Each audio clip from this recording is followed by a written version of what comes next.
मैं छोटा छोटा करता रहूं तो काफी बड़े पैनल है, बहुत सारे लोगों को भी बोलना है जी। इन्होंने बात करी अभी इन्फ्लेशन की कि हमने इन्फ्लेशन को कंट्रोल करके रखा हुआ है। मेरे साथी मुझे ये बताएं कि जो खाद्य पदार्थों का इन्फ्लेशन है वो आज की डेट में 9% है, जो कि बहुत ज्यादा है। और देश की जो गरीब तबका है, जो इन्होंने खुद ही बोला कि 80 करोड़ लोगों को फ्री राशन देने की नौबत आ चुकी है देश में, लेकिन आज भी हमारे देश के जो लोग हैं वो 2 वक्त की रोटी के लिए जूझ रहे हैं। और 9% इन्फ्लेशन यानी कि दाल मैं दाल के 17 दाम बढ़ गए, मैं दूध 17 का दाम बढ़ गया, चावल के दाम बढ़ गए, आटे का दाम बढ़ गया, घी का दाम बढ़ गया, मक्खन का दाम बढ़ गया। मैं 17-18 की इन्फ्लेशन और 23 और 24 के इन्फ्लेशन, इस पे भी बात करना चाहिए जी। मेरे भाई कह रहे थे कि हमने कांग्रेस की स्कीम चुरा ली, कायदे से तो हमने तुम्हारा राजपाट भी चुरा रखा है, ठीक है। अब पिछले 70 साल से जो तुम राजा बने बैठे थे, आज तुमको वोट नहीं मिल रही, कहीं सरकार नहीं बना पा रहे, थर्ड टाइम हमने सरकार बना ली है। अरे अब तो अपनी भाषा शैली सुधार लो, क्या चुराएंगे तुम्हारे पास क्या था? सब जनता का दिया हुआ है भैया, ये टैक्स का पैसा है तुम्हारे। एक सेकंड, मैं फिर कहना चाहता हूँ, क्या क्या क्या क्या कोई इटली से लाया था क्या भैया पैसा? क्या कोई अपना कहीं और से टैक्स आया था क्या? इसी जनता का टैक्स है, इसी जनता पर लगता है, यही स्कीम बनती है। आप सरकार में होंगे तो भी बनानी पड़ेगी, हम सरकार में होंगे तब भी बनानी पड़ेगी। और आप विपक्ष में बड़ी भूमिका निभाना चाहते थे, आपको अच्छी भूमिका निभाने का मौका मिला है। जो दो चीजें बहुत बड़ी इंपॉर्टेंट हैं जिसमें बात होनी चाहिए, वो एक है मैन्युफैक्चरिंग यूनिट और दूसरी है इंफ्रास्ट्रक्चर। जो मूल ढांचा है उस पर काम को, अगर उस पर ज्यादा फोकस रहेगा, यानी सरकार का फोकस है, तो वहां पे रोजगार का सृजन ज्यादा होगा। मैं of course I will give you time, मैं बिल्कुल दे दूंगा, मैं बिल्कुल 100% दे दूंगा। 30 सेकंड लूंगा मुश्किल से।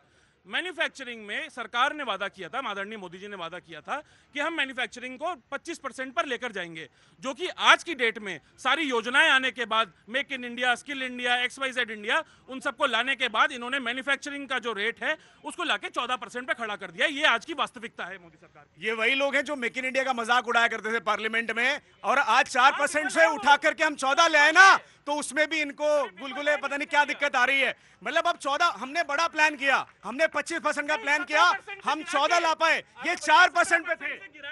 अब यही होता, फिर समझ में नहीं आता जनता की, जनता फिर एकदम से।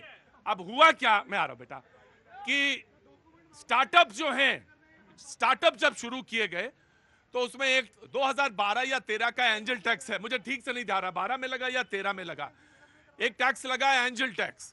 अब जो स्टार्टअप शुरू करते थे उनको 30 यानी 31% के आसपास जो लगा रहे थे, तो उनको भी टैक्स देना पड़ता था। कांग्रेस ने भी कहा कि इसको खत्म करना चाहिए एंजल टैक्स, सरकार ने उसको खत्म किया। तो वो जो कदम उठाए गए उनके बारे में लोगों को पता चले और लोग जानकारी पाएं तो काम बन जाएगा। क्यों जी, बनेगा ना? क्या नाम है साहब आपका? ब्रजेश कुमार मिश्र जी ब्रजेश जी बोलिए। बहुत बातें हो रही हैं कि हम ये करेंगे, थोड़ा जोर बोलिएगा, नहीं, मेरी याद तबीयत ठीक नहीं है। अच्छा, बहुत बातें हो रही हैं कि भाई सरकार को क्या छूट मिला, राजस्व घाटा की बात हुई। भाई मैं राजस्व घाटा पे आ जाऊंगा। राजस्व घाटा कम कैसे होगा जब 3 करोड़ को आप फ्री में आवास दोगे? मैं सारी राजनीतिक दलों को कह रहा हूँ, 75 साल से अधिक इस देश को आजाद हुए हो गए। इस देश में जब बजट बनता है तो केवल 3-4 बातें कही जाती है। ये बजट अमीर के गरीब के लिए है, आदिवासी के लिए है, दलित के लिए है, महिला के लिए। इस बीच में मध्यम वर्ग कहाँ चला जाता है? एक नया टर्म आया है और उसको कहा गया है न्यू मिडिल ग्रुप। अब वो भी बात आई है जी। शैलेंद्र जी, आपका ओपनिंग रिमार्क आज शुरू करना चाह रहा था।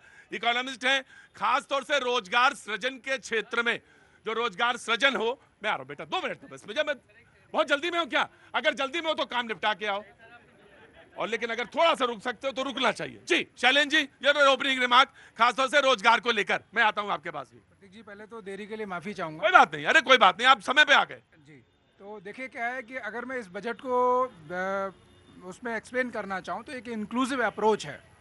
हमें एक साधारण तौर पे ये मतलब समावेशी, हाँ, एक साधारण तौर पे मैं एक लेमैन के तौर पे इसको अगर मैं रखना चाहूँ तो आज हमें ये देखने की आवश्यकता है कि हम खर्च कितना करते हैं। 48.2 लाख करोड़ जो हम खर्च करते हैं, और प्राप्ति कितनी है? वो लगभग 31 या 32 लाख करोड़ की प्राप्ति है।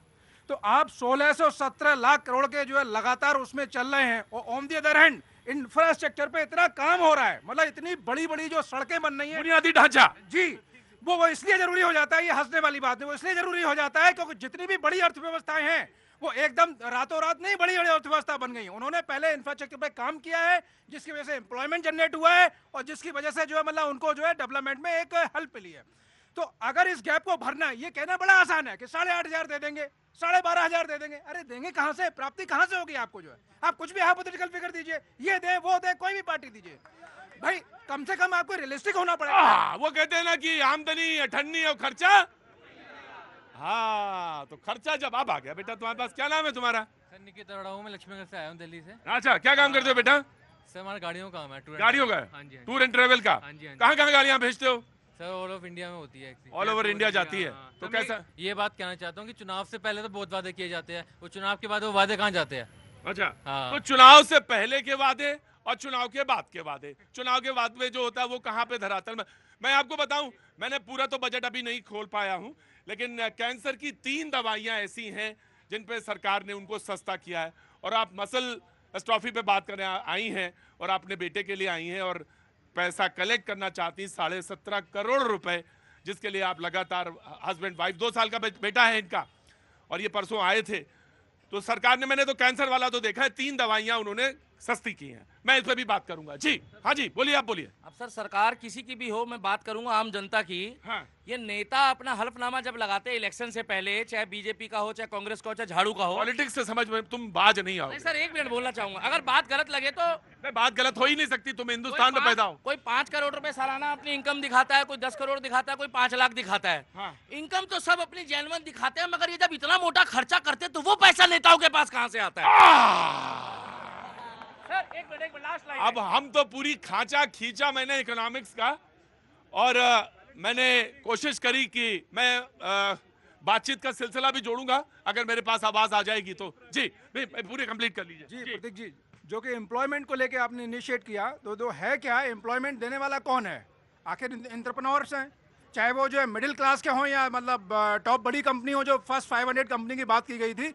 अरे भैया, इंटर्नशिप वही देगा ना जिसका जो साइज बड़ा होगा, जिसके यहाँ जो स्कोप होगा। अब आप सारी कंपनियों को ले लो, एमएसएमई को ले लो, काहे की इंटर्नशिप देगा? उसके पास गिने चुने 10-20 एम्प्लॉय होंगे, काहे की इंटर्नशिप देगा? देखिए, मुद्रा लोन को उन्होंने 10 से 20 लाख किया मैं है। आ रहा हूँ क्रमबद्ध तरीके से। हाँ। है क्या कि अगर आपको जो है ग्रोथ जो है पेस बढ़ाना है, तो ऐसा माहौल पैदा करना पड़ेगा हर सेक्टर में, और स्पेशली जो है इंडस्ट्री के अंदर विश्वास देना पड़ेगा। देखिए, अगर आप मान लीजिए व्यापारी है, मैं व्यापारी हूँ, कोई भी एक कांग्रेस का नेता हो, बीजेपी का कोई भी व्यापारी हो, कोई चाहेगा कि मैं घाटे में अपना जो व्यापार चलाऊं? कोई नहीं चाहेगा, कोई नहीं चाहेगा। तो उसके लिए आपको सहजता उत्पन्न देनी पड़ेगी, बाजार देना पड़ेगा जो है। जी। ये एक विपक्ष की